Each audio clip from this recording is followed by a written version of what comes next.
এখন যেহেতু বর্ষা শুরু হয়ে গেছে আর আমাদের গ্রামের সাইডে এই বর্ষা শুরুর দিক থেকেই তাল পাকতে শুরু হয়ে যায়। আমাদেরও একটা তাল পড়েছে আজকে, সেই তালটা কুড়িয়ে এনেই মা হচ্ছে তালের রস বের করে দিয়েছে। আজকে ভাবলাম এই তাল দিয়েই আমি আজকে তালের বড়া বানাবো। তো নিয়ে নিয়েছি তালের রসটা বের করে, আর তার মধ্যে দিয়ে দিয়েছি পরিমাণ মতো চিনি, তারপর দিয়েছি ময়দা, কালো জিরে। এরপর এইগুলোকে ভালোভাবে মাখিয়ে নিতে হবে তালের বড়া বানানোর জন্য। আর তালের বড়া এর আগে আমি নিজে কোনোদিন বানাইনি, মা বানাই, তো আজকে ভাবলাম আমি বানাবো। তো মা বলে বলে দিচ্ছিলো আর আমি মেজারমেন্ট অনুযায়ী সবগুলো দিয়ে নিচ্ছিলাম।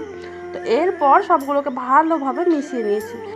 আবার অনেকেই তালের বড়ার মধ্যে কালো জিরের বদলে মৌরিও দিয়ে থাকে, তাতেও স্বাদটা কিন্তু খুব ভালো লাগে। তো এদিকে আমার তালের বড়ার জন্য মিশ্রণটা মাখানো একদম তৈরি। আর কড়াইতে দিয়ে দিয়েছি তেল গরম করতে। তেলটা গরম হয়ে যাওয়ার পর আমি প্রথমে কয়েকটা বড়া তেলের মধ্যে দিয়েছিলাম, কিন্তু সেগুলো তো একদম বাজে হয়েছিল। তো তারপর আমি আবার মা বলে দেওয়ার পর ভালোভাবে তালের বড়াগুলোকে ছাড়ছিলাম তেলের মধ্যে। আর এটাকে বেশ সময় নিয়ে করতে হয়, একটু সময় লাগে, বাট তালের বড়া খেতে আমার ভীষণ ভালো লাগে। আর কার কার ভালো লাগে অবশ্যই কমেন্টে জানাবেন। এরপর মিডিয়াম টু লো আছে ভালোভাবে তালের বড়াগুলোকে হতে দেবো। কিছুক্ষণ বাদে তালের বড়াগুলো এরকম লাল লাল হয়ে আসলে তেল থেকে ধীরে ধীরে তুলে নেবো একে একে।